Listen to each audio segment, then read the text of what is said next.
Have you ever tried swimming on a football field? Michael McLean, brassballsvideos.com. I'm an ex-professional hockey coach turned 8-figure entrepreneur. You can sign up for these daily iPhone videos at brassballsvideos.com. I got a nice surprise there for you today. A nice $1,000 free gift called Magnetic Speaking. If that's your thing, I've got a free training there that you're going to love from my $30,000 private mastermind. This training's never seen the light of day. brassballsvideos.com. So, have you ever tried swimming on a football field? Has the great Michael Phelps, the greatest Olympian in history, ever tried to swim on Tom Brady's football field?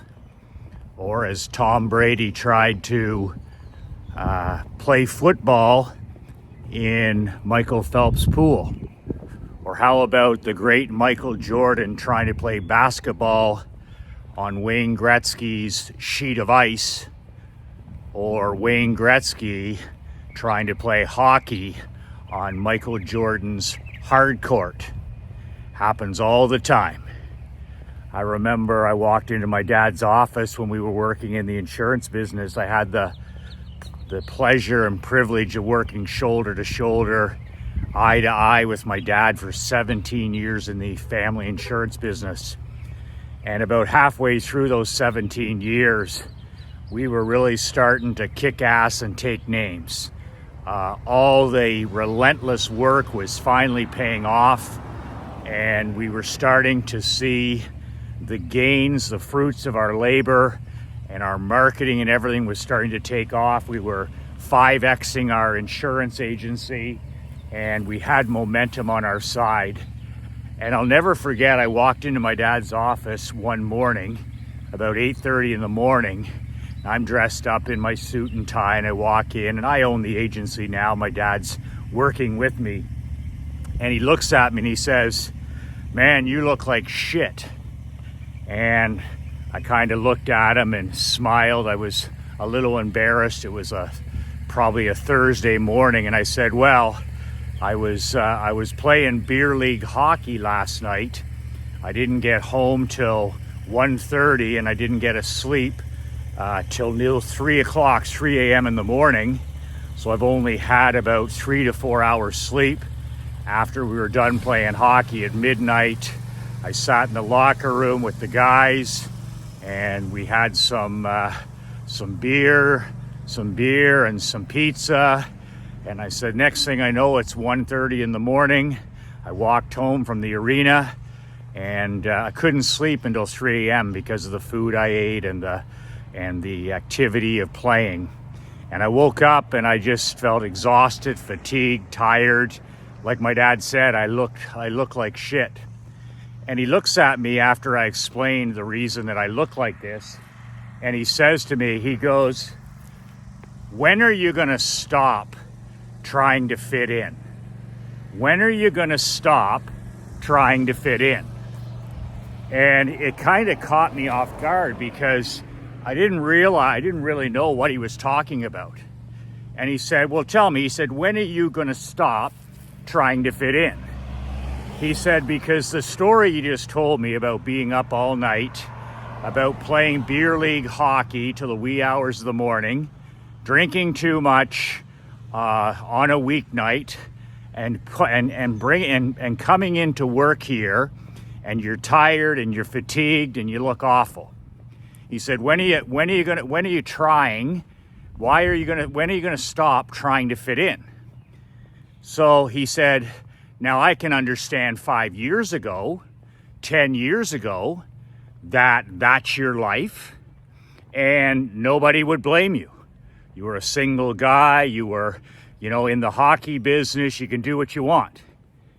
But he said, "Now I have a man standing in front of me who's a husband, who's a new father, who's running a multi-million-dollar insurance company, who's a community leader, a fundraiser, a coach, and I just don't understand, son, why you're still trying to fit in with the people that you've outgrown.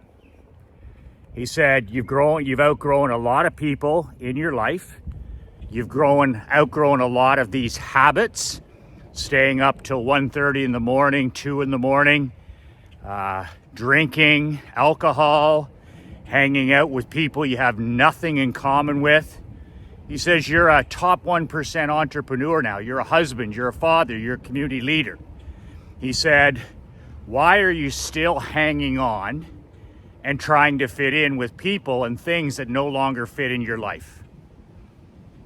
And that really, really woke me up. And I went home that night and I thought about it. And I talked to Chris and I said, you know, when we grow and when we evolve as men, as entrepreneurs, as husbands, as fathers, as people, it's really important that we're always consistently curating, swift sorting, and cutting the rope with people and things and habits that no longer serve us.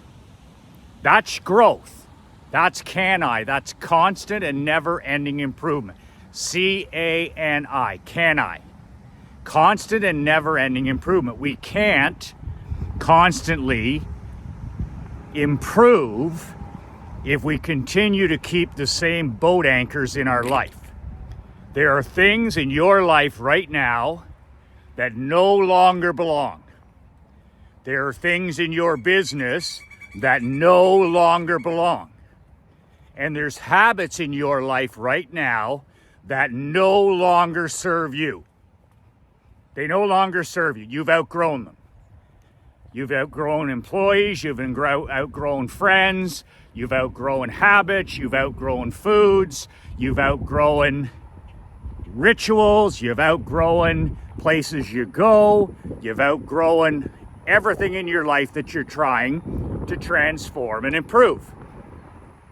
So after my dad and I had that visit, I really started taking inventory almost every day and every week of my new life. And I kept asking myself consistently,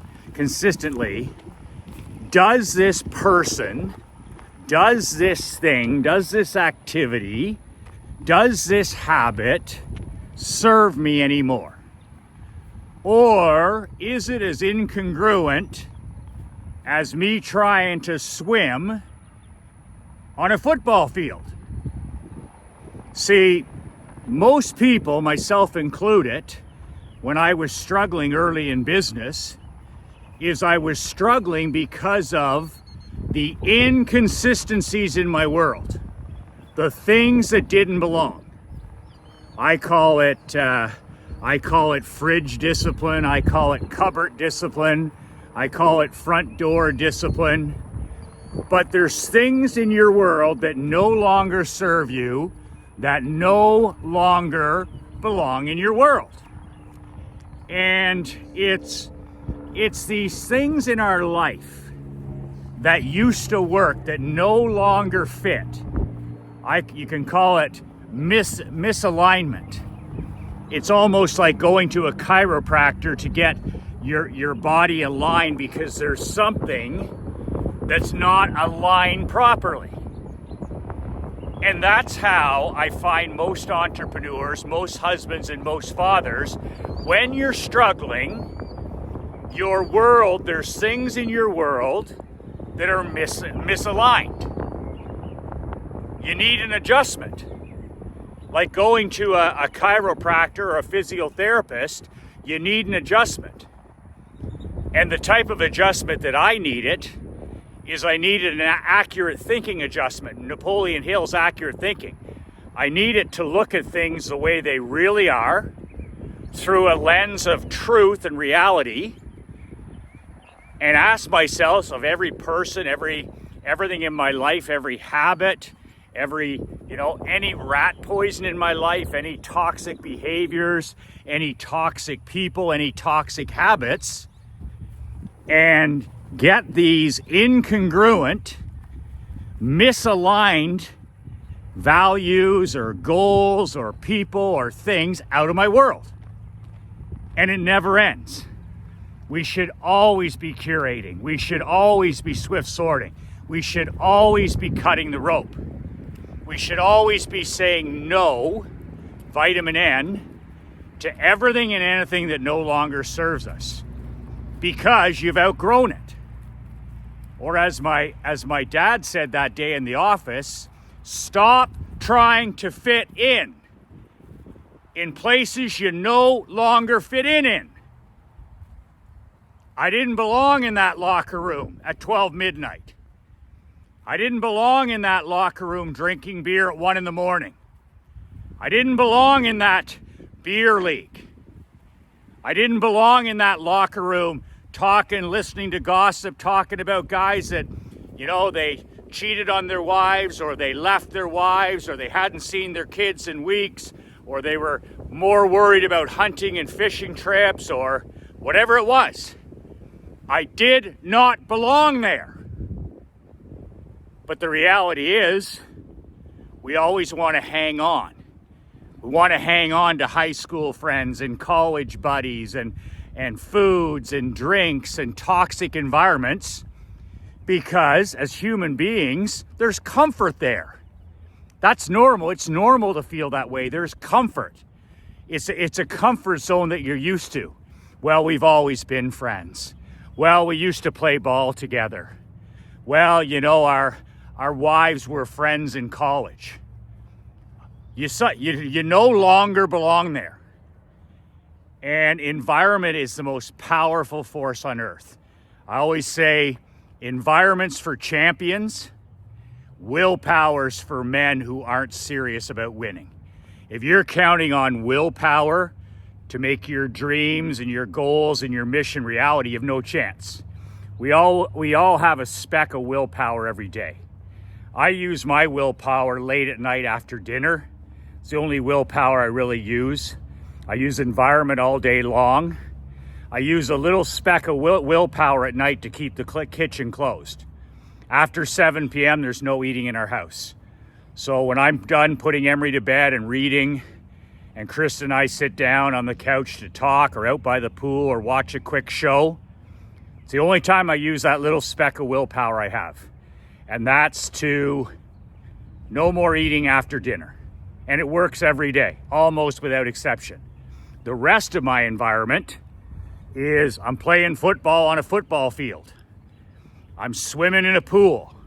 I'm playing ball on a ball diamond. I'm playing tennis on a tennis court. I'm playing ice in an arena.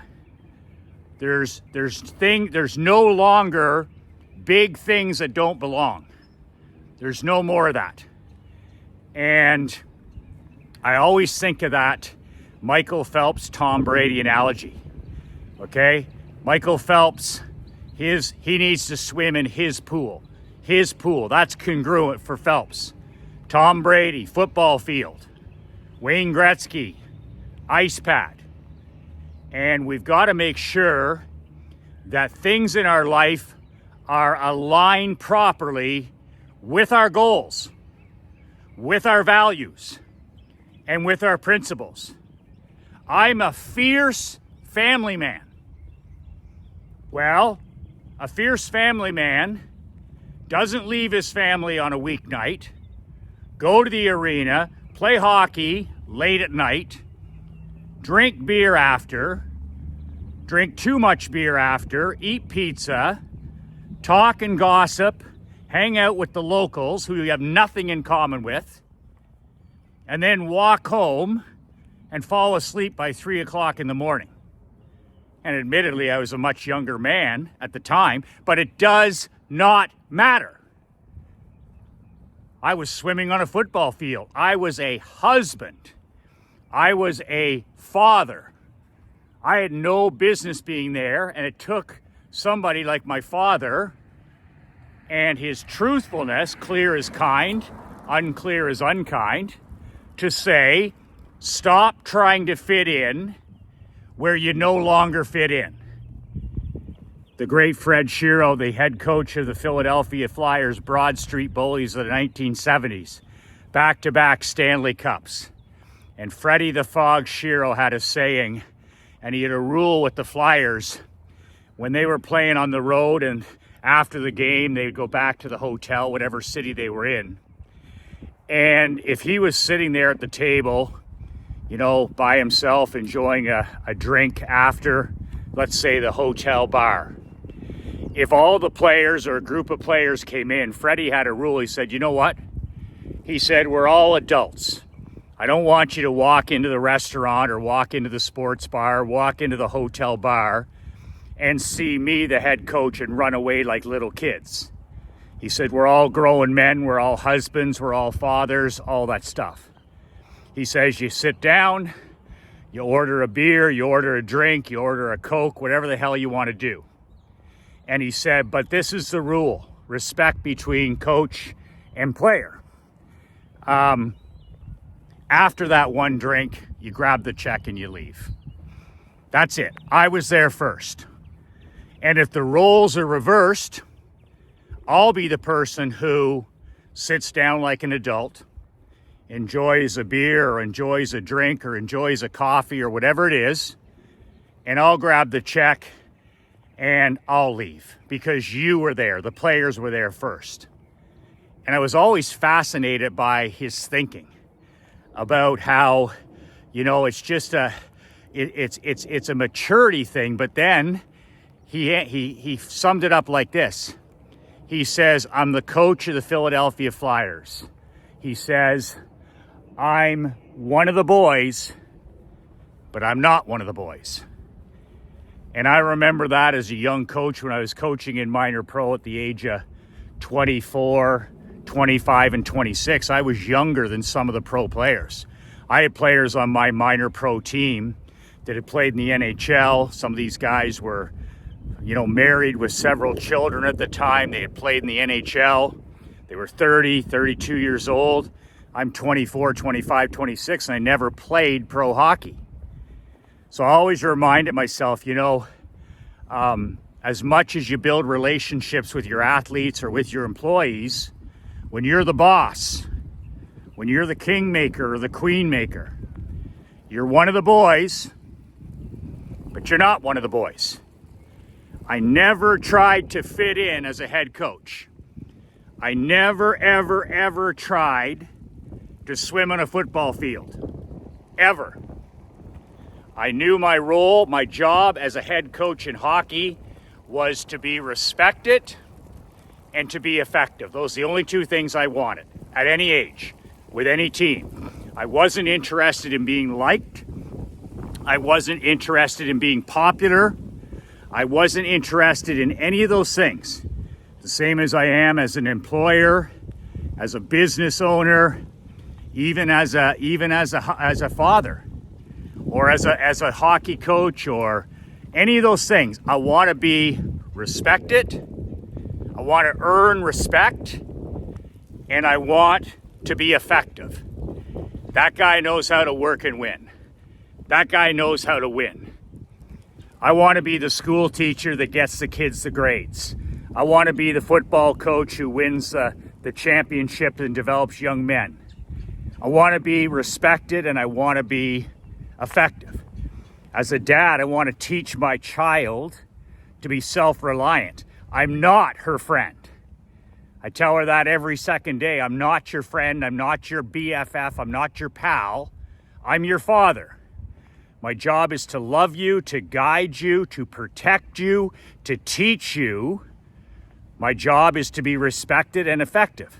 And I'm going to have to make hard decisions. I'm going to have to make difficult choices in your protection, in your growth, in the raising of you. I'm not your BFF. Just like Freddie Shero said, I'm one of the boys, but I'm not one of the boys. So the question for you today, it's a question for me every single day. Is there anything that's incongruent in your world right now? Is there friction in your business? Is there friction with an employee you know needs to go? Is there friction in your personal life?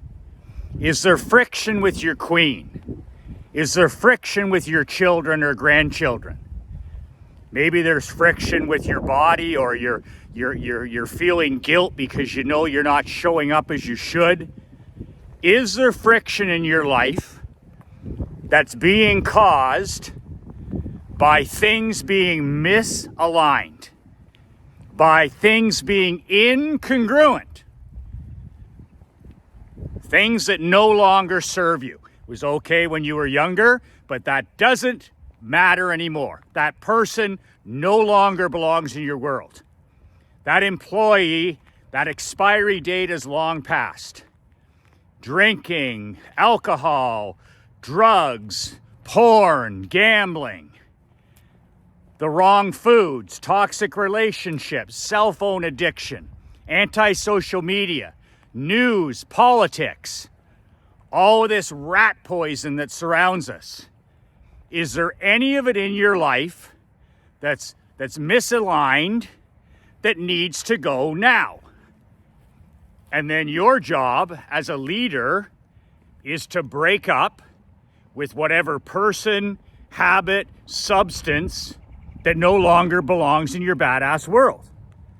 You can't build a top 1% or a top 5% world unless you're willing to say no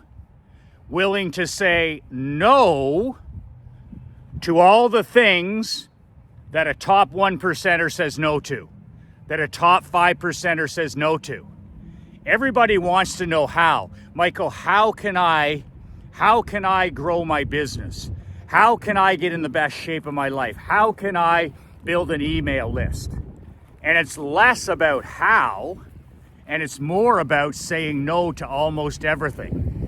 Who do you have to become to make 7 figures? Who do you have to become to make 6 figures a month? Who do you have to become? What type of man do you have to become to get in the best shape of your life? Who do you have to become as a man to be connected father to your queen? Who do you have to become to be a connected king-making father and grandfather? Who, not how.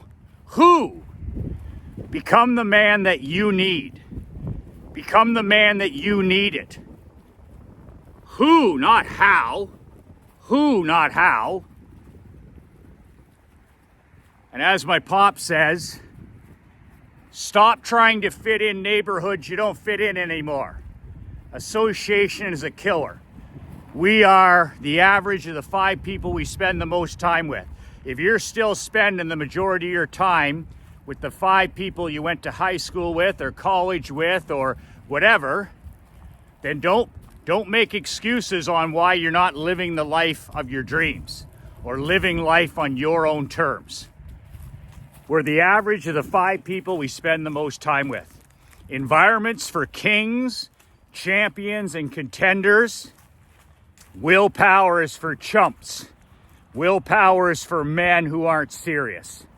You talk a good game, but your environment says you don't play a good game. Somebody says they're serious about changing and transforming. All I got to do is open up their fridge. All I got to do is open up the cupboards in their kitchen. All I got to do is check their cell phone use. All I got to do is check the apps on their phone, their social media time. All I got to check is what time they go to bed, what time they get up, how much water they drink. Do they walk? Do they pray? Do they write? Do they read? Pretty simple stuff. You're either playing football on the good old gridiron, or you're trying to swim on a football field. So if some days you got days in your life where it feels like you're swimming on a football field, or it feels like you're playing football in a pool, look in the mirror. Look in the mirror. That's the man in the glass. That's the only man that can make you healthy, make you rich, make you poor, make you depressed, make you anxious, give you peace of mind, make you fit, make you healthy, make you self-reliant. that reflection, the man in the glass, and stop trying to fit in to neighborhoods you no longer belong in. Curate, swift sword, and cut the rope with everything and anything in your world that no longer fits. Get rid of the boat anchors around your ankle, around your leg that are dragging you down. Get rid of the crabs in the bucket, the doubters and the critics and the so-called friends that don't wish you well. They don't want you to win. They don't want you to outgrow them.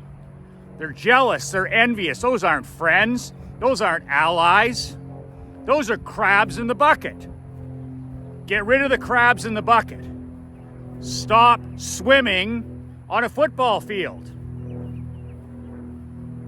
Congruency. Everything pulling in the right direction. You've got congruency with your creator above. You've got congruency and consistency with your queen. You're aligned with your children. You're aligned with your grandchildren. You're aligned with your physical health and your nutrition. You're aligned spiritually, physically, emotionally, spiritually, financially. You're aligned as a top 6, 7, 8-figure entrepreneur. You're aligned with your employees. Everything is aligned, top 1%. And anything that's outside of that line has to go. Anything that's not football field for the football game has got to go. And it's got to go with the swift sword. You got to cut the rope and you got to move forward. No more swimming on a football field. Everything aligned with your goals, your values, your mission, your dreams. Everybody on the rope, pulling that rope. You say north, everybody pulls north. You stop and say, we're going west. Everybody stops and pulls west. You say, okay, we're now going to pull southeast. Everybody stops, everybody on the rope, everybody pulls southeast. And anybody or anything in your life that doesn't stop and pull southeast, when you say pull southeast, clip, rope is cut. Swift sword, click, rope is cut. Next. Enough swimming on a football field. That's a special bonus I have for you at brassballsvideos.com. All you have to do is join my email list. I don't spam or any of that horse shit. I just send these videos every day, but if you go there, you can get that $30,000, about 22-minute private training that I did with my top $30,000 mastermind guys last year. Nobody else has seen this. It's going to teach you in 22 minutes how to become a magnetic speaker, a magnetic communicator, a magnetic leader. And I'll be clear. If you can't be a magnetic speaker, a magnetic communicator, a magnetic leader as an entrepreneur and as a husband and as a father, you're doomed. You're doomed to mediocrity. You're doomed to being ordinary. You're doomed to being average. You're doomed to being like everybody else. I'm shooting this video because I taught myself how to be a magnetic speaker. I write books because I'm a magnetic speaker. I write emails because I'm a magnetic communicator. I can give talks. I can whatever. I can coach hockey. I can coach tennis. All because I trained myself. I wasn't self-made. I was God-made. But I trained myself to be a magnetic speaker, a magnetic communicator, and you can too. These are, in fact, in 22 minutes, it's the 11 secrets you need to use to be a magnetic speaker, to be a magnetic communicator. And once you dial that in, there's nothing you can't do as a husband, as a father, as a grandfather, and as an entrepreneur. It just speech. It just moves everything to the next level in terms of influence, persuasion, power, communication, and the ability to stand up and communicate. Hey, it's the number one fear of most human beings. Jerry Seinfeld said it best. Most people would rather be in a coffin than giving the eulogy at a funeral. Most people are more afraid of dying, are more afraid of public speaking than they are of dying. Seinfeld joked, they'd rather be in the coffin than giving the eulogy. Don't be that person. brassballsvideos.com. Sign up for my newsletter list. I'll keep that up for a couple more days. The training, you can access it right away. brassballsvideo.com. That's it. Make sure you're playing football on the football field. You're playing basketball on the basketball court. You're playing hockey on the rink. You're playing tennis on the tennis court. No more of this incongruent swimming on a football field and making life harder than it already is. Life is hard. Life is difficult. It's supposed to be. But make sure everybody in your world and everything is pulling the rope in the direction that you're all supposed to be pulling it. And anybody that doesn't pass the rope pulling test, that's what the Swift Sword is for. That's what the cut the rope principle is about. If you're not with me, you're against me. If you're not 200% with me, you're against me. And start playing the game on the right field. 2 words that changed my life, 2 words that can change your life. Be relentless.